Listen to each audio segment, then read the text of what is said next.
오늘 함께 읽은 본문은 바울의 고별 설교입니다. 그래서 에베소 장로들을 초청하고 교회 사람들을 모아서 마지막 작별을 대신하여 설교를 하는 내용이죠. 사실 궁금해 봐야 되는 건 이런 겁니다. 바울은 지금까지 수많은 만남과 수많은 작별을 경험합니다. 여기만 헤어지는 거 아닙니다. 수많은 여정 속에 머물고 만나고 머물고 헤어지고, 근데 떠날 때마다 설교를 했겠죠. 설교 같이 했을 수도 있고 또 마지막 이야기처럼 했을 수도 있고. 그런데 이 설교는 바울의 고별 설교 중에 유일하게 기록된 설교입니다. 좀 집중해 봐야 되는 거죠. 그 이유가 있겠죠. 그리고 되게 유명한 구절이 들어있는 설교죠. 20장 24절 같은데, 나의 달려갈 길과 주 예수께 받은 사명. 제가 이야기 드린 적이 있죠. 목사에게 제일 부담스러운 건 제일 잘 아는 본문으로 설교하는 거다라는 이야기 드린 적이 있습니다. 그래도 우리에게 이 본문이 사도 바울이 수많은 작별을 경험했고 수많은 이야기를 남겼을 텐데, 고별 설교 중에 기록되어 있는 유일한 설교라고 한다면 좀 직면해보고 봐야 될 의무가 저와 여러분에게 같이 있을 거라 생각이 좀 듭니다. 성경은 한 명의 신자의 인생을 규정할 때 이 땅에서 완성되는 완성형 존재로 보지 않습니다. 성경이 우리를 규정 지을 때 정지수라는 인생이 이 땅에 태어나서 이 땅에서 완성되는 어떤 완성형의 존재로 보지 않는다라는 거죠. 한 명의 신자를 주가 택하셔서 하시는 구원에는 꼭 기억하십시오. 두 가지 영역이 있습니다. 그건 신분과 수준입니다. 신분이라는 건 수준과 상관없이 주어집니다. 예수 믿는 순간 우린 자녀 됩니다. 예수 믿는 순간 그냥 신자가 됩니다. 그러나 신분을 얻은 신자, 각자의 삶이 드러내는 신앙의 고백이나 형태에는 차이가 있습니다. 초1이나 초6이나 초등학생이라고 부릅니다. 신분이 같죠. 근데 초1과 초6의 차이는 수준입니다. 같은 초등학생이어도 1학년과 6학년은 차이가 나는 거죠. 우리도 마찬가지입니다. 성경은 신자라는 한 인생을 정의 내릴 때 거저받는 신분이라는 게 존재하고, 그게 신분을 받는 순간 완성되는 존재가 아니라 시간 속에 충분히 수준을 쌓아가는 존재라고 정의를 내린다면, 우리도 우리의 인생을 볼 때 거저받은 신분과 쌓아가야 될 수준을 구분할 수 있어야 됩니다. 이것 때문에 성경은 구원받은 신자를 구원받아 신분이 주어졌으나 그에 걸맞는 수준을 향해 쌓아가고 빚어져가는 존재로 정의를 내리는 거죠. 영원한 완성은 영원한 나라에서 영원하신 그분의 품에 안길 때 주어집니다. 완성은 그때죠. 영원한 완결은 그때입니다. 완성은 영원한 그 나라에서 영원한 그분 품에 안기는 날에 우리는 완전해질 겁니다. 그때까지 신자로서 실력, 수준, 이 차이는 시간 안에서 만들어집니다. 시간 속에서 만들어지는 거죠. 오늘 본문은 이런 느낌인 거예요. 우리에게 바울은 우리가 다를 게 하나 없습니다. 신자거든요. 바울 처음에 등장했을 때 모습 보시면 차라리 지금 저희가 낫습니다. 저희는 스데반 죽는 거 보고 웃는 사람들은 아니지 않습니까? 바울 어땠어요? 스데반 죽는 거 보고 그의 죽음을 옳다 여깁니다. 그게 바울의 수준이었어요. 근데 그의 인생 가운데 어떤 시간의 깊은 어떤 누림과 그 속에서 어떤 쌓여졌던 모든 것들을 통해 그의 수준이 올라가는 거죠. 이 본문은 우리에게 바울의 마지막을 향한 이야기 앞에서 신자로서의 실력과 수준의 정점을 보여줍니다. 정점인 거예요. 그 정점의 고백이 우리가 너무 잘 알고 있는 20장 24절 같은 고백이죠. 죽음도 불사하지 않는 어떤 신자가 내놓을 수 있는 수준의 최고봉 아니겠습니까? 본문에서 한 신자는 인생의 어떤 지점에 왔습니다. 부정할 수 없어요. 그 인생의 지점은 최정점입니다. 그런데 이 정점이라는 말은 사건이나 정황이나 상황이나 이야기가 정점이라는 의미가 아닙니다. 왜냐? 바울의 이야기는 끝나지 않았거든요. 사건이 기승전결에 왔다는 얘기가 아닌 거예요. 여기서 제가 이야기하는 신자의 정점은 이야기가 아닙니다. 아직 바울은 갈 곳이 남았어요. 예루살렘으로 가야 됩니다. 거기가 끝이 아닙니다. 로마로까지 가야 됩니다. 아직 사도행전은 21장부터 28장까지 8장이나 더 남았습니다. 바울의 이야기는 아직 최정점이 아니에요. 근데 뭐가 정점이냐? 바울의 사명, 자기가 부름받은 이유, 자기의 존재적인 인식, 나는 어떤 자로 사는가? 그것을 대하는 각오, 얼마만큼을 위해서 그 일들을 위해 나의 것을 양보하고 포기할 수 있는가? 그것을 받아들이는 태도, 자기의 존재적 인식과 자기의 사명에 대해서 뭐라고 고백하는지 그 내용에 있어서 이 지점은 한 신자의 최정점입니다. 이해하기는 정점은 아닙니다. 근데 한 명의 신자가 어디까지 빚어져서 자기와 자기의 부르심을 어디까지 인식하고 바라볼 수 있는가에 대한 수준은 최정점인 거예요. 그가 신앙이라는 것 안에서 자신과 자신의 삶에 대해서 내리는 정의가 가장 아름답게 드러나기 때문입니다. 본문은 그런 내용으로 봐야 됩니다. 한 신자가 태어나서 빚어져 감에 따라 자기와 자기의 삶을 어디까지 규정 내릴 수 있는가, 뭐라고까지 이야기할 수 있는가, 그의 끝자락은 어디인가, 신자가 태어나서 여기서 드려야 될 삶의 고백이나 입술의 고백은 어디까지 드러나야 되는가, 거기에 있어서 최정점입니다. 간단하지 않습니까? 생명을 건대요. 달려갈 길을 마치기 전까지 멈출 수가 없고 그를 위해 죽음도 불사하겠다는 얘기입니다. 이보다 더한 고백의 정점이 어디 있을까요? 이 설교는 바울의 결입니다. 결의. 강한 의지죠. 신념입니다. 더 넓게는 교회이자 신자가 드러내고 내놓아야 될 결론과도 같습니다. 그러니 그의 마지막 설교에 녹아들죠. 그러니 이걸 기록 안 할래야 안 할 수가 없지 않겠습니까? 지나온 자신의 삶에 대한 정의, 나의 삶은 이러했다. 앞으로 가게 될 삶에 대한 각오, 난 앞으로 이런 각오로 내 시간을 맞이할 것이다. 나는 떠나지만 남겨질 수많은 신자들을 향해서 앞으로 어떻게 살아야 되는가에 대한 태도적인 권면, 이런 마음으로 살아야 된다는 결심을 촉구하는 마음이 담긴 설교죠. 그러니 바울 인생의 최정점입니다. 이 지점에서 우리는 어떤 느낌을 받느냐? 우리는 간극을 느껴요. 간극을. 그러니까 수준의 차이가 현저하게 느껴지는 거죠. 제 얘기하는 겁니다. 전 이렇게 못 살 것 같거든요. 환난과 결박이 기다린 걸 아는데 들어가는 일은 굉장히 대단한 일입니다. 좁은 길인 걸 알고 좁은 문을 여는 신자는 위대한 거죠.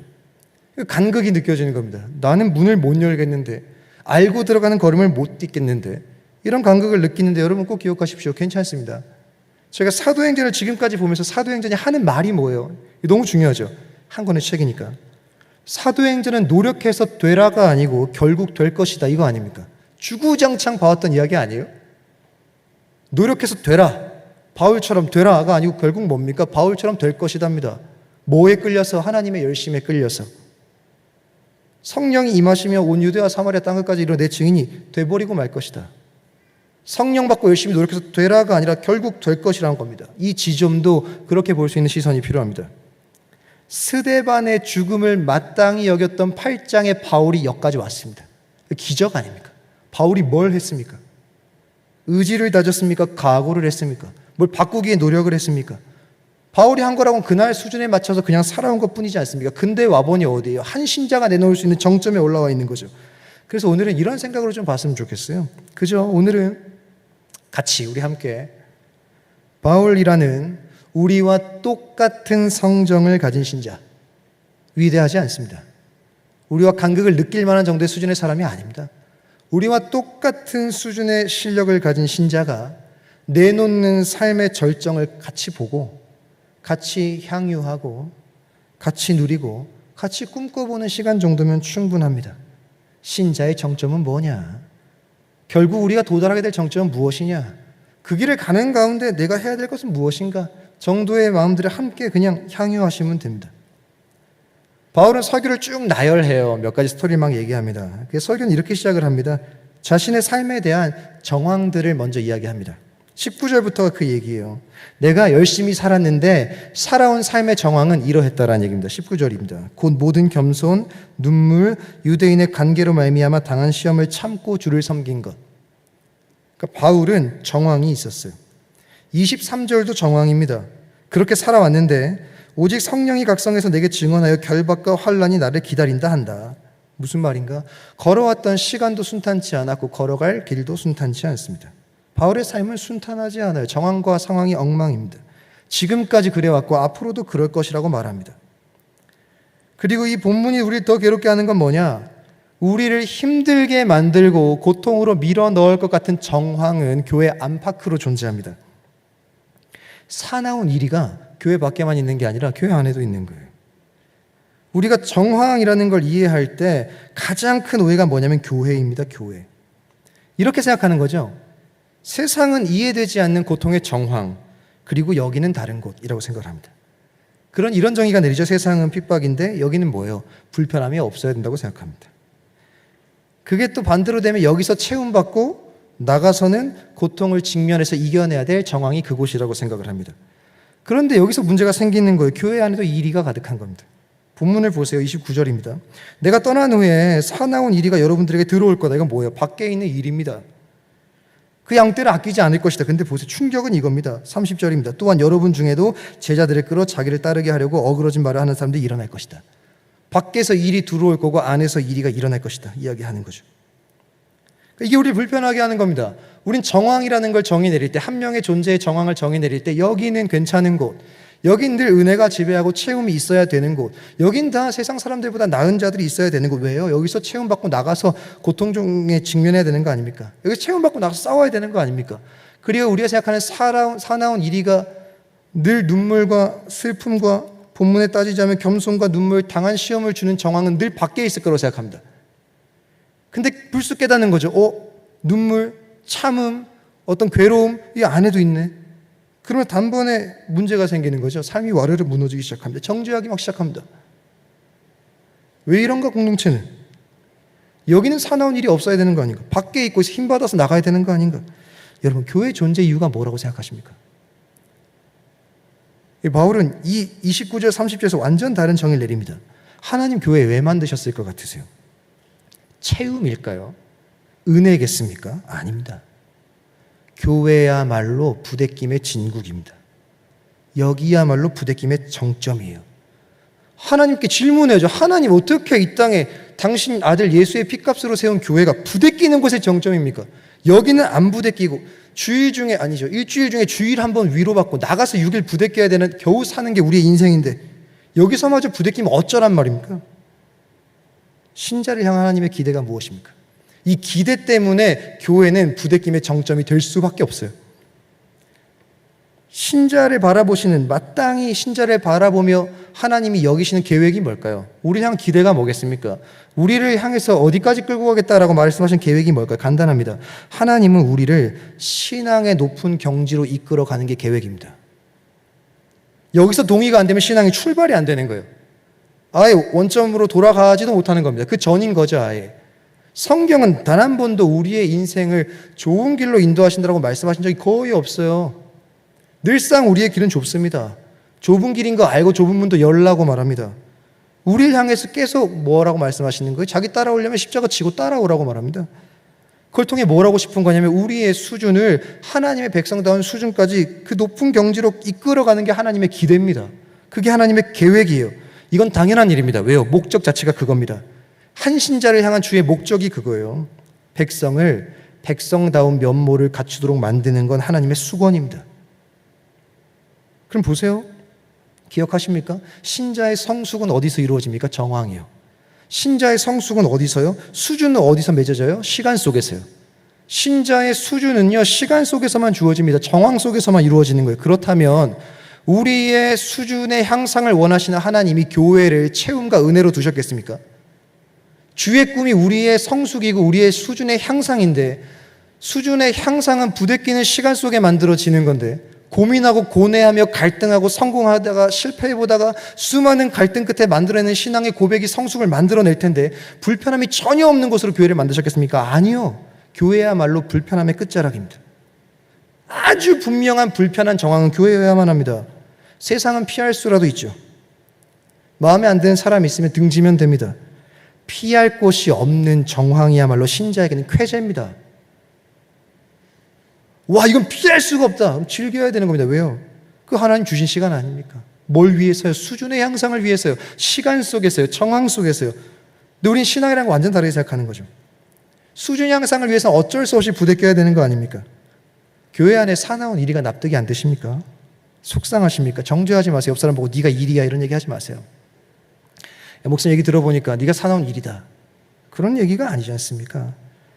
하나님의 계획이, 목적이, 하나님이 우리를 향한 기대가 신자의 성숙에 있다고 하고, 그 성숙은 정황 속에만 일어날 수 있다고 한다면 우리가 할 일은 정황 속에서 신자로 사는 것뿐입니다. 그게 쌓이면 성숙하는 거예요. 우리가 생각하는 신앙이라는 것이 사실 많이 초라해진 것 같습니다. 아무도 성숙하기 위한 씨름을 하지 않는 것 같아요. 성숙해져야 됩니다. 이거 주가 원하시는 기대고, 주가 원하시는 계획이고, 주가 부르신 신자의 궁극적인 목적입니다. 성숙을 지향해야 됩니다. 그리고 성숙을 위한 정황이라는 일은 교회 안팎으로 다 일어나야 됩니다. 보세요, 바울은 기도하는데 정황을 바꿔달라고 기도하지 않습니다. 하나님 예루살렘 가야 되는데 결박과 환란이 있다고 말씀하시는데 결박과 환란 없도록 만들어주시면 안 돼요. 저 로마까지 가야 될 거 아닙니까? 여기서 쓰러지면 안 되는 거 아닙니까? 정황 좀 바꿔주시면 안 됩니까? 기도 안 합니다. 그저 뭐라고 말해요? 결박과 환란이 기다리는 곳으로 들어갈 텐데 그 순간 그 자리에서 최선을 다하겠습니다. 그리고 거기서 최선을 다하는 일에 필요하다면 내 생명도 귀히 여기지 않겠습니다라는 고백밖에 없습니다. 이게 바울이 바라보는 정황에 대한 인식입니다. 주가 자기를 뭘로 부른지 알아요, 바울은. 정황을 바꾸기 위해서 신앙을 사용할 생각도 없습니다.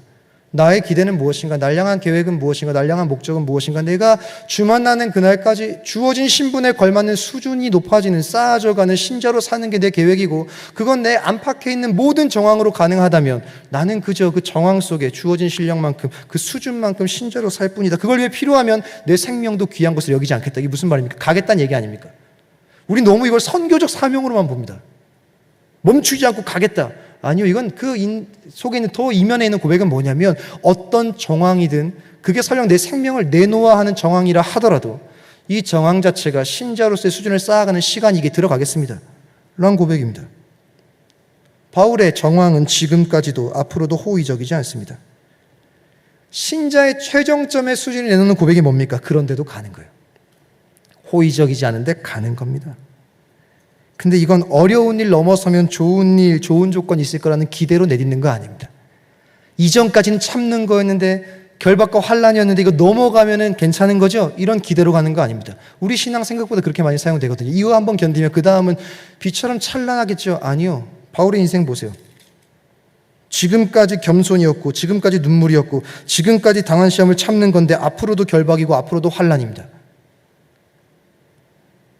그런데 가는 거죠. 다른 기대에 있어서 가는 거 아닙니다. 이전에도 힘들었고 앞으로 갈 길도 힘들 것을 알고 가는 길이죠. 신앙은 그저 그렇게 모든 정황과 모든 조건 속에서 묵묵히 하는 태도가 신앙입니다. 신자로서의 삶의 정점이 무엇이겠습니까? 이거 아닙니까? 삶의 정황이 나의 삶을 좌우하도록 내버려두지 않는 것. 이게 정점이죠. 지금까지 우리의 모든 감정이나 우리의 모든 상황이나 우리의 모든 힘들고 아팠던 내 삶을 정의 내리고 규정하는 모든 것들을 좌우하는 기준이 정황이었는데, 신자의 수준이 향상될수록 나의 모든 것들을 통제하고 만들어내는 것이 정황이 아니게 되는 거죠. 내 인생을 좌우하는 게 정황이 아닌 게 되는 겁니다. 그게 신자로서 수준이 쌓아져가는 삶의 정점이죠. 바울이 가는 길이 그런 길입니다. 교회는 이런 거 가르치잖아요. 힘들면 말씀 보래요. 힘들면 기도하래요. 힘들면 예배하라고 가르칩니다. 우리는 이 신앙적 태도 역시 잘 정리해야 됩니다. 왜 하십니까? 예배 왜 하세요? 말씀 왜 볼까요? 기도 왜 하는 겁니까? 예배하고 말씀 보고 기도해서 하나님 비위 맞춰 하나님이 정황을 바꿔주실 것 같아서 하는 행위가 생각보다 많습니다. 아닙니다. 꼭 기억하십시오. 신자가 예배하는 이유, 신자가 말씀 보는 이유, 신자가 기도하는 이유는 사나운 이리가 가득한 자기의 자리로 다시 돌아갈 힘을 얻기 위해 보는 겁니다. 그거 아니면 살 힘이 없으니까 보는 거예요. 우리 하나님 비위 맞춰서 얻어낼 것 같은 거 하나님 다 때 되면 주실 겁니다. 그런 용도로 사용하라고 신앙의 형태를 주신 게 아닌 거예요. 우린 자꾸 이걸 미신처럼 씁니다. 예배합니다. 하나님 예배했잖아요. 말씀 봅니다. 말씀 봤잖아요. 큐티합니다. 큐티했잖아요. 기도합니다. 기도했잖아요. 하나님 근데 정황은 왜 이렇습니까? 뭐가 의도인 겁니까? 드렸으면 달라는 얘기 아닙니까? 아닙니다. 왜요? 가면 갈수록 결박과 환난 가득할 겁니다. 왜? 어쩔 수 없어요. 출발점이 거기입니다. 뭡니까? 그 시간을 통해서만 우리의 수준이 쌓아질 거기 때문에 그건 정해져 있는 거예요. 우리 뭐 해야 되는 겁니까? 들어가야죠. 그러니까 알고 들어가는 거죠. 근데 용기가 안 날 뿐입니다. 알고 못 들어가겠는 거예요. 그 힘을 어디서 받습니까? 여기요. 예배요. 펴놓은 말씀이요. 그날 아침에 한 번 묵상하는 큐티요. 울며 찾아와 기도하는 금요 기도예요. 바꿔달라 기도하는 게 아니라 하나님, 내 수준에 항상 주가 원하시고 그러려면 사나운 일이 가득한 안팎에 있는 정황으로 들어가야 되는데 힘이 안 납니다. 직면을 못 하겠습니다. 힘 좀 주십시오. 신앙적 모든 행위는 다시 자기 자리로 돌아가기 위해 하는 겁니다. 정황에게 지고 싶지 않아서 예배해야 됩니다. 정황에게 지고 싶지 않아서 말씀 봐야 됩니다. 정황에게 지고 싶지 않으니까 큐티 해야 되는 거예요. 계속 말하니까 발음이 꼬이네. 정황에게 지고 싶지 않아서 기도해야 되는 겁니다. 발음이 꼬이네라고 한 건 반말을 한 게 아니고 스스로에게 한 얘기입니다. 혹시나 오해하실까 봐. 그리고 힘 얻으면 뭐 하는 거예요? 다시 정황으로 들어가는 겁니다. 여러분 생각해 보세요. 하나님 무능하지 않습니다. 그렇죠? 하나님 전능합니다. 하나님이 무능하시지 않는데 우리에게 주어진 정황이 호의적이지 않다면 그 정황은 주가 우리에게 직면하라고 주신 현실입니다. 이게 신앙 고백 아닙니까? 주가 무능하지 않아요. 그런데 상황은 호의적이지 않아요. 그럼 자꾸 둘을 탓합니다. 주의 무능을 탓하거나 아니면 상황을 탓하죠. 아닙니다. 전능하신 분이 주신 정황이 호의적이지 않다면 그 정황은 직면하라고 주신 현실입니다. 조금 버텨보라는 얘기입니다. 넘어보라는 얘기입니다. 정황 속에 빚어지는 것이 하나님의 계획인데 그거 피하면 언제 빚어지겠습니까? 하나님이 버틸 힘이 없어서 하나님 계획 저버릴까 봐 우리는 신앙적 행위를 해서 다시 삶의 자리에 직면할 뿐입니다. 우리가 우리의 신앙이라는 걸 좀 이렇게 바라볼 수 있기를 바랍니다. 우린 기독교 신앙을 착각한다 그랬잖아요. 잘 믿고 잘 참고 잘 수고하면 보상과 보장이 있을 거라 생각합니다. 맞습니다. 영원한 보장은 주어집니다. 때가 되면 영원한 나라가 주어질 거고 이 땅에서 누리는 모든 보상과 보장도 때가 되면 주어집니다. 그런데 잘 믿고 잘 참고 수고하면 이 땅에서의 정황이 늘 그런 법칙 속에 바뀌는 것은 아닙니다. 잘할 때마다 바뀌면 우리는 언제 부대끼며 성숙하겠습니까? 오히려 신앙은 뭐 바꿔달라기 위해서 믿음 사용하는 게 아니라 평생의 삶 속에서 우린 뭘 믿고 사는 자들인지 그거 더 분명하게 확인하고 그 실체를 더 분명하게 삶의 색이라고 주신 것이 신앙입니다. 한 신자의 신앙은 기적 같은 정황이 바뀌는 것으로 확인되는 게 아닙니다. 열심히 예배했더니 상황이 바뀌었다. 열심히 말씀 받더니 상황이 바뀌었다. 열심히 기도했더니 정황이 바뀌었다. 이걸로 그 사람의 신앙을 확인할 수 있는 게 아니라는 얘기입니다. 신앙은 언제 확인되냐? 바뀌지 않는 정황 속에서 내가 내어놓는 태도, 바뀌지 않는 정황 속에서 내가 내어놓는 판단, 바뀌지 않는 정황 속에서 내가 내어놓는 반응, 바뀌지 않는 정황 속에서 사나운 일이가 가득한 그 현장에서 내놓는 언어, 거기서 행하는 나의 행동으로 신앙은 확인되는 겁니다. 우린 자꾸 뭐 해서 정황이 바뀌면 신앙 좋네. 아닙니다. 그거 죄다 신앙 미신으로 쓰는 거 아닙니까? 진짜 신앙은 바뀌지 않는 정황 속의 나의 어떠함이 신앙의 확인입니다. 신앙은 정황을 바꿔달라는 외침이 아닙니다. 정황 속에 싸우는 시간이 신앙이죠. 사랑하는 동역자 여러분, 정황에게 지지 마십시오. 정황이라는 게 주를 향한 우리의 고백이나 나를 바라보는 시선을 바꾸도록 두지 말아야 됩니다.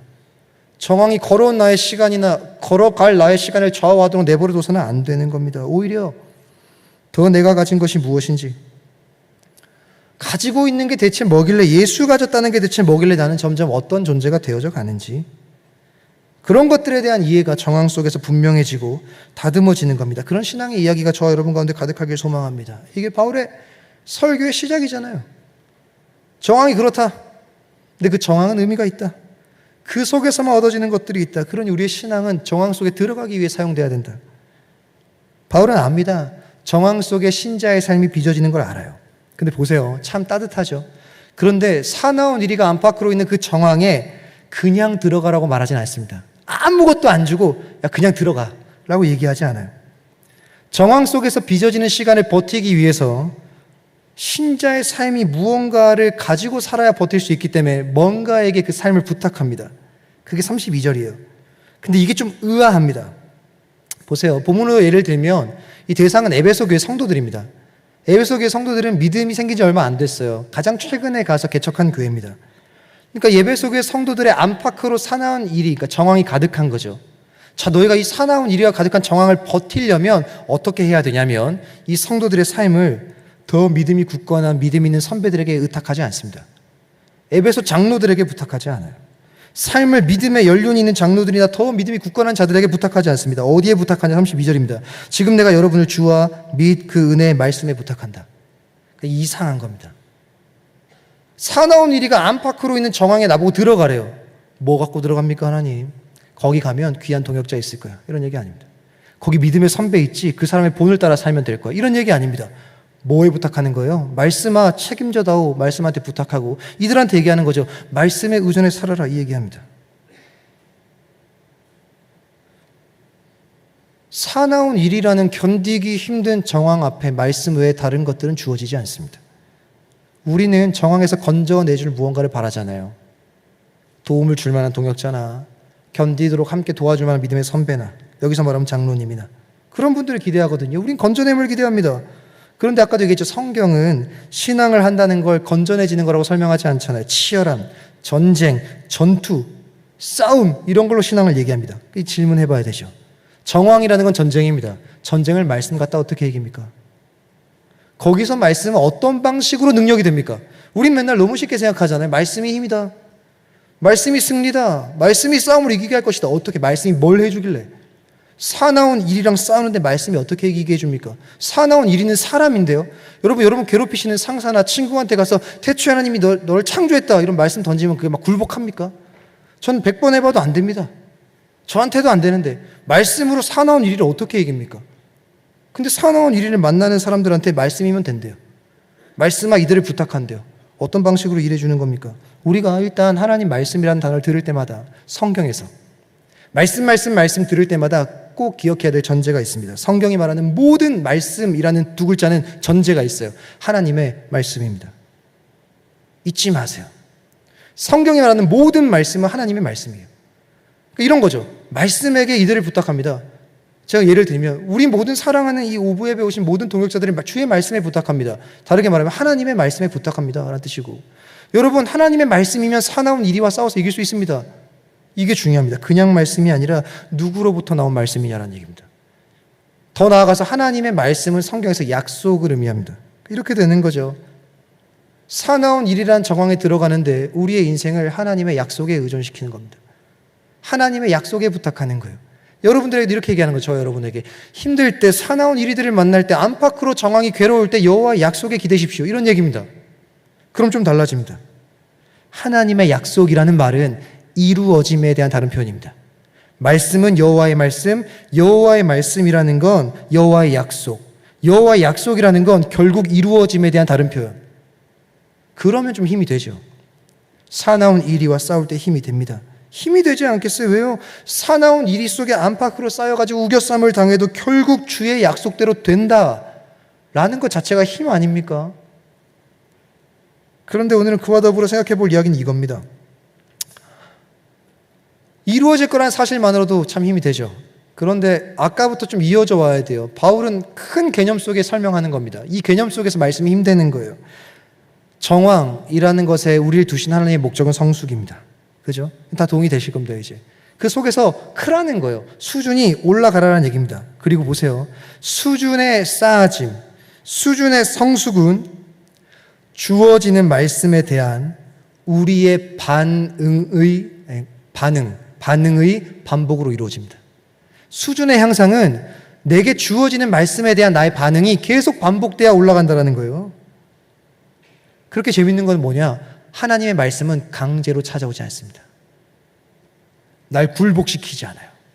내 인격을 다 무시한 채 나에게 그런 사람이 한 번에 뿅 되도록 만들지 않습니다. 주의 말씀은 강제가 아니라 나에게 들려져서 나에게 선택을 요구하고 반응을 요구합니다.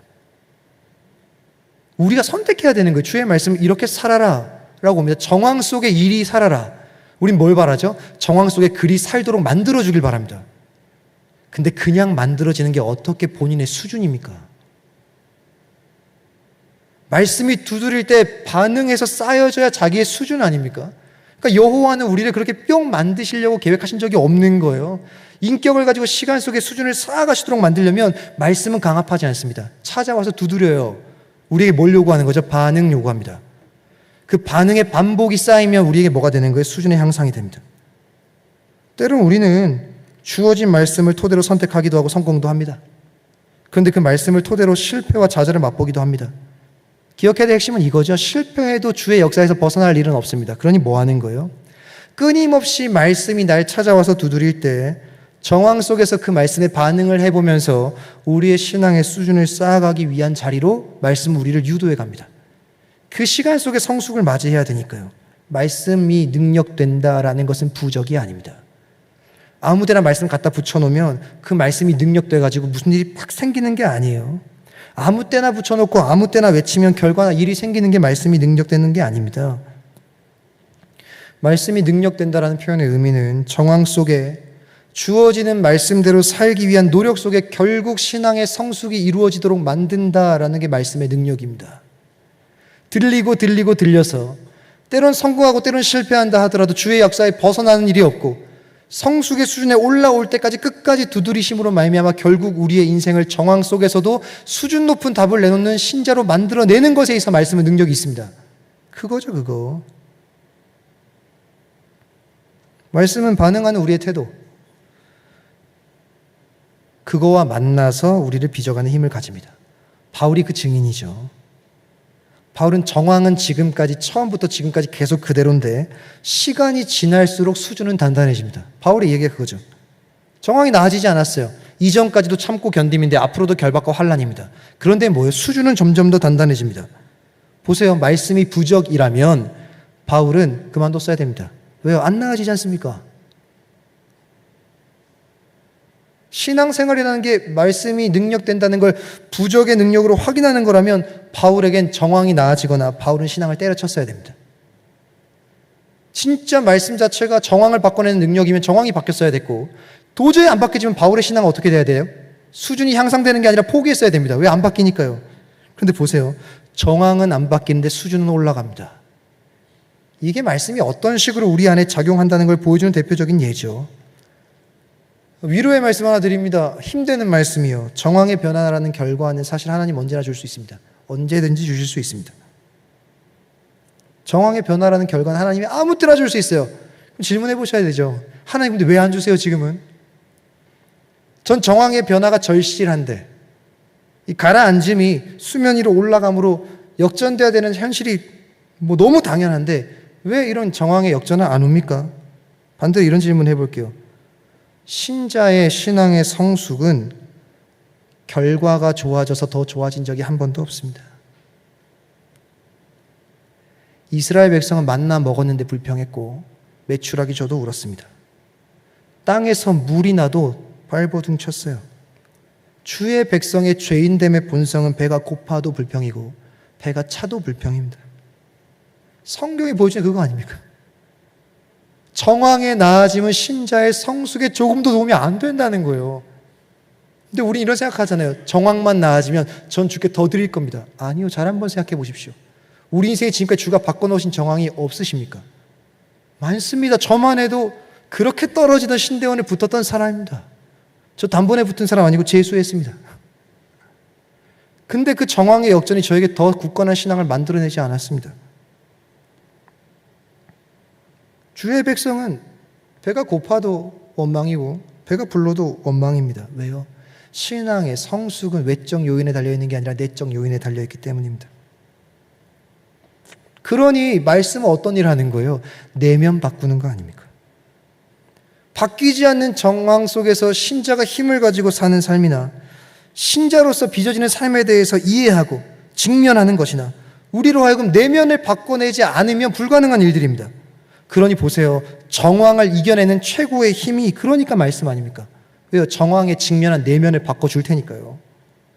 그러니 우리 주님이 우리를 신자로 성숙시키기 위해 할 일은 하나밖에 없습니다.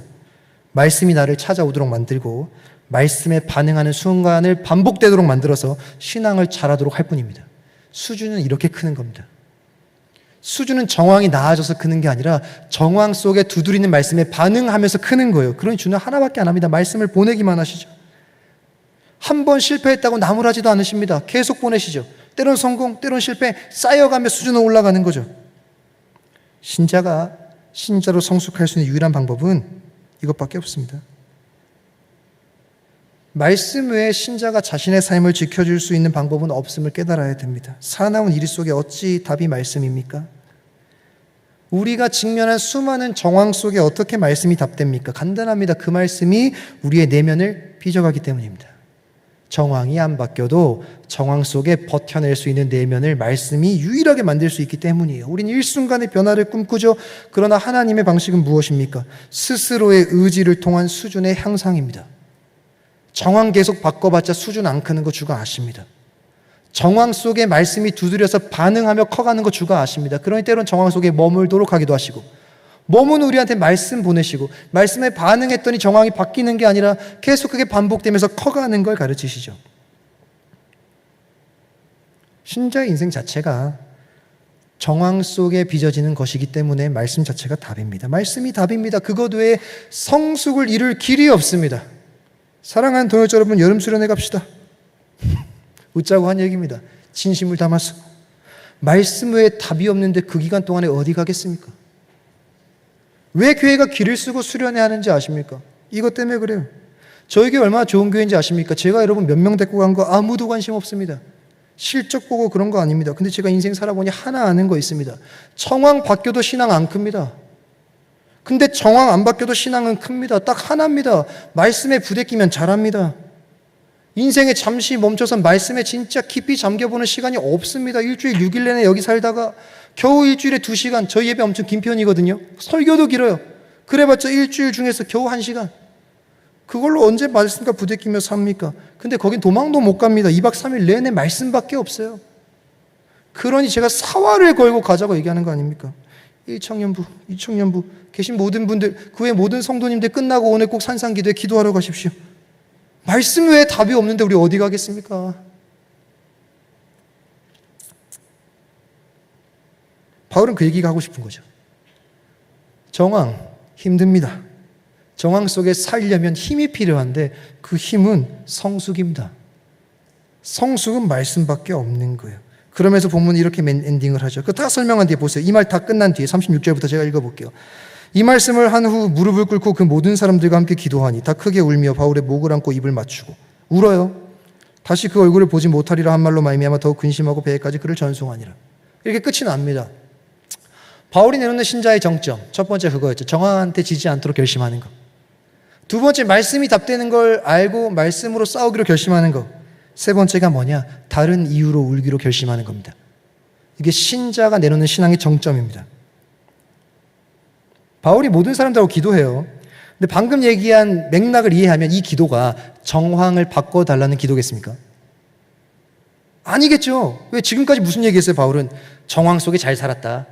정황 속에 말씀이 답이다. 그 속에 난 잘할 거다. 근데 마지막 기도가 근데 하나님 제가 예루살렘 가는데 정황 좀 바꿔주세요. 이런 기도를 에베소 장로들하고 같이 했겠습니까? 아닐 겁니다.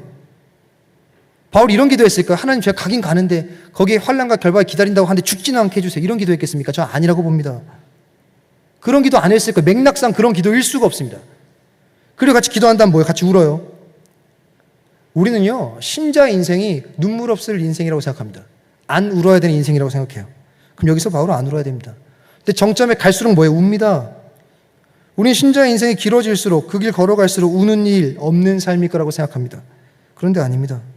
성경은 우리의 삶이 사나운 일이 넘어 또 사나운 일이고 안팎으로 일이고 산 넘어 산이고 울 일 투성이라고 말합니다.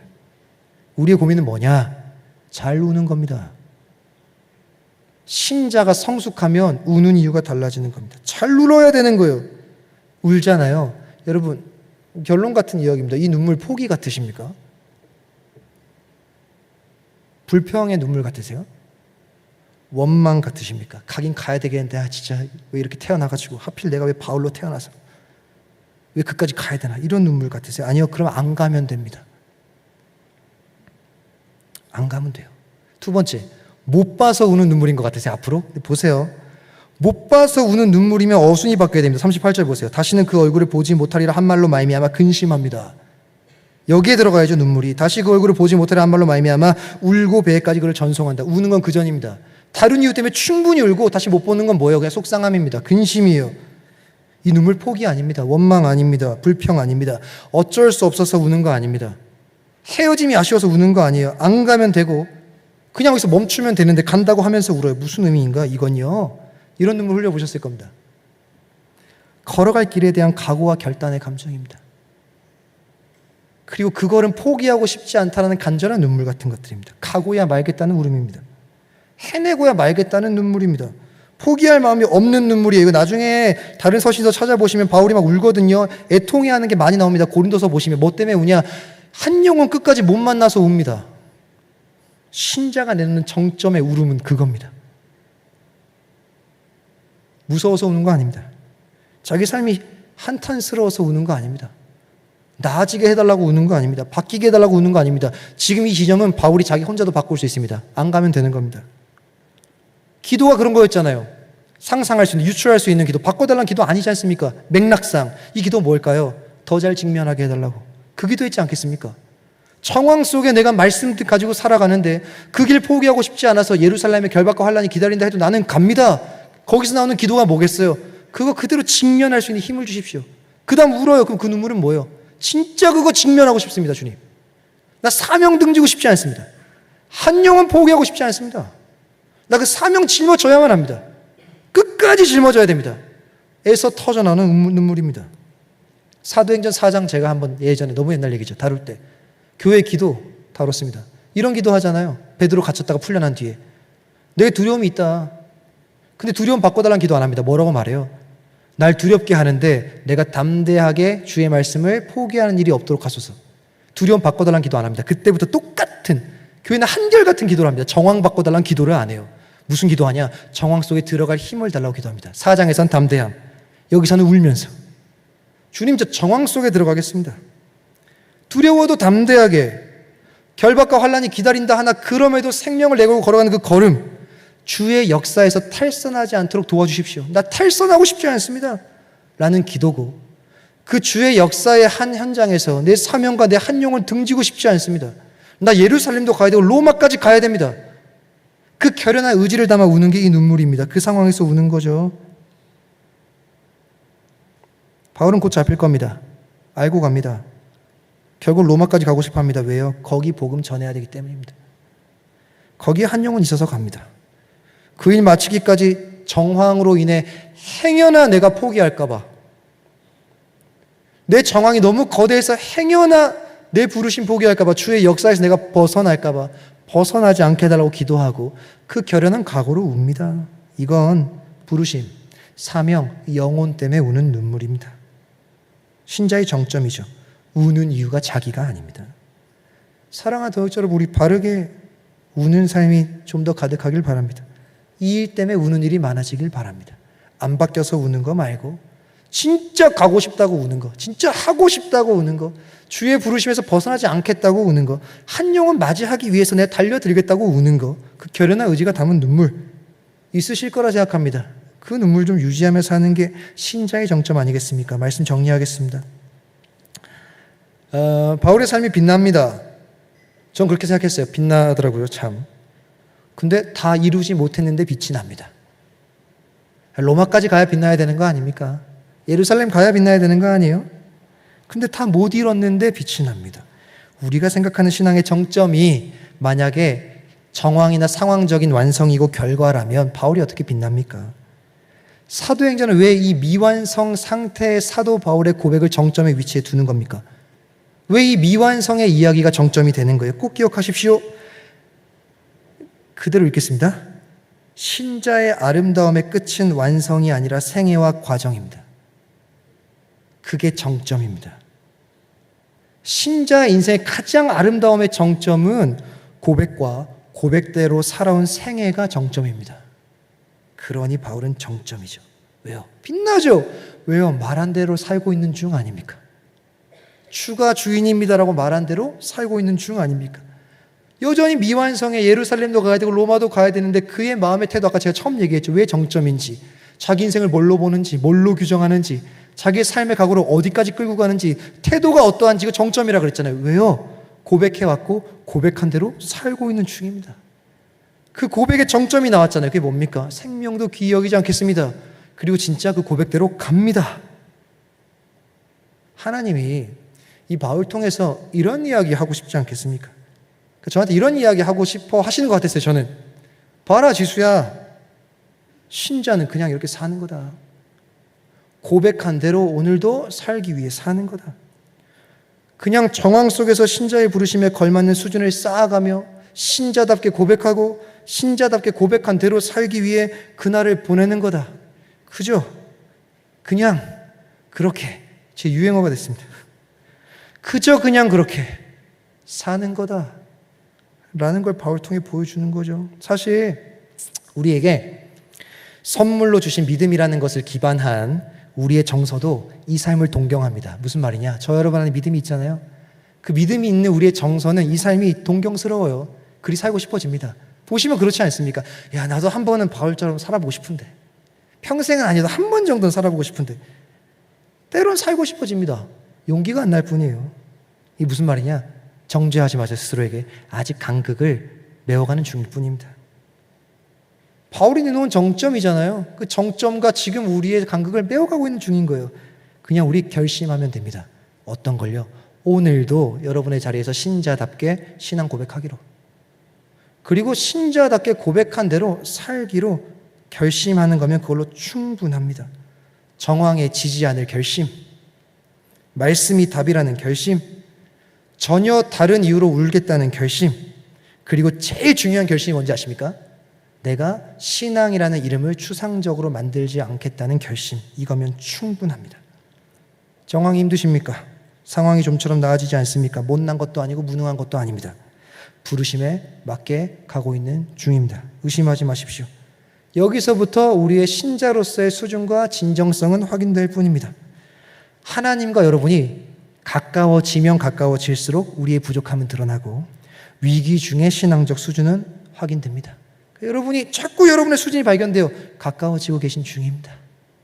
거기서부터 다시 시작하시면 돼요. 뭘요? 다시 고백하시면 됩니다. 고백대로 다시 사시는 일을 시작하시면 됩니다. 그 일을 통해 신분을 향한 우리의 수준적인 성취가 우리 인생 가운데 차곡차곡 쌓여가시기를 주님의 이름으로 간절히 축복합니다. 우리 함께 찬양할까요?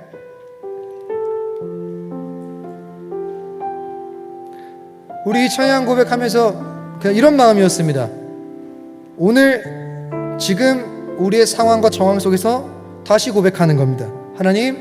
하나님께 우리의 신자로서의 고백을 드립니다. 이렇게 살겠습니다.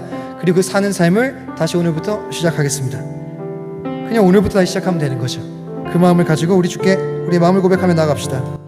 한 사람이면 충분했던 주님, 한 사람이면 충분했던 주님, 주 말씀에 순종하는, 반응하는 자죠. 이걸 다시 결심하며 함께 고백합시다.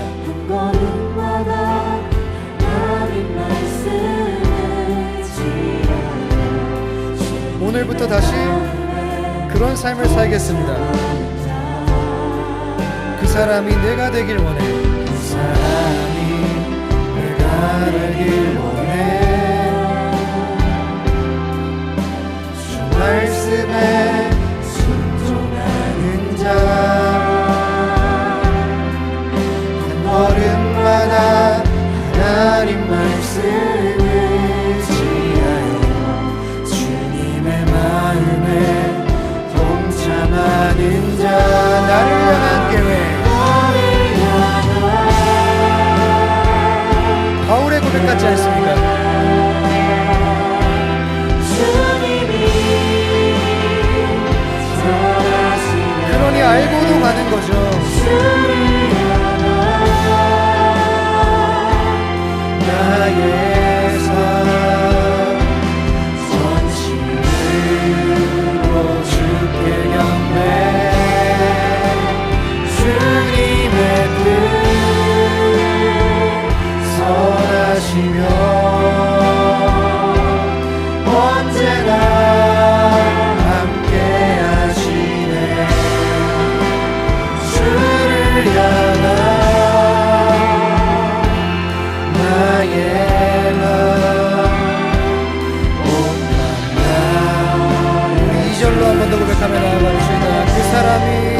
되길 원해. 그 사람이 내가 되길 원해.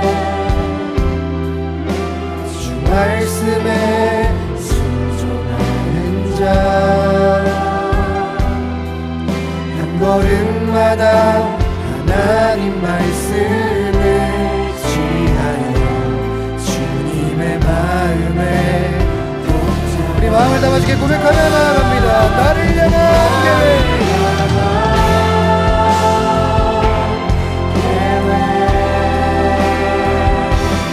주님이 잘하시네. 주를 향한 나의 전심으로 주께 가네.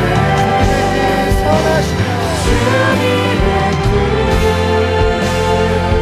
선하시며 언제나 함께하시네. 주를 향한 나의 마음. 한 번 더 고백하며 나아갑니다. 나를 향한 계획, 주님이 잘하시네. 나를 향한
살아가기로 결단합니다. 모든 날도 주만 섬기며 살리 오직 예수 이름 부르며 살아가리라.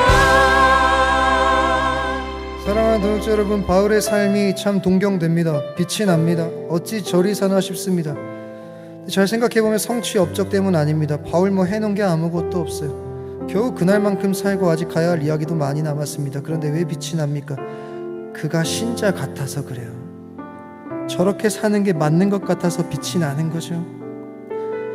자신을 향한 계획을 주님이 더 잘 아신다는 것을 바울은 아는 것 같아요. 그러니 주어진 정황이 주의 계획임을 아는 것 같습니다. 주어진 정황을 바꾸기 위해 살지 않아요. 그 안에서 신자의 부르심에 걸맞는 수준을 쌓아갈 뿐입니다. 그렇기에 말씀에 자신의 삶을 위탁하고 사명 때문에 울죠. 그를 위해 생명까지 드려야 함을 알고도 후회하지 않습니다. 이 간극 앞에서 우리가 할 일은 우리의 정황에서 다시 고백하고 다시 고백한 대로 살기 위해 그날을 보내는 것뿐입니다. 함께 기도합시다. 사랑하는 주님, 우리가 신앙이라는 걸 오해했을지 모릅니다. 당신 비위 맞춰 얻어내고 정황을 바꾸어내는 것이 아니라 정황 속에 신자답게 고백하고 고백한 대로 사는 것이 신앙임을 기억하게 하여 주시옵소서. 정황을 바꾸는 힘이 아니라 정황 속에 신자로 살 힘을 허락하여 주시옵소서. 때마다 말씀이 힘이 되게 하여 주시옵소서. 정황이 커 보일 때마다 찾아오는 말씀이 커지는 은혜가 있게 하여 주시옵소서. 말씀에 반응하며 성숙하는 인생이 되게 하여 주시옵소서. 우리의 모든 정황이 신자답게 고백하고 고백대로 살아가는 삶이 되게 해달라고 우리 간절한 마음으로 함께 기도하시겠습니다. 함께 기도합니다. 사랑하는 주님, 이 시간 간절한 마음으로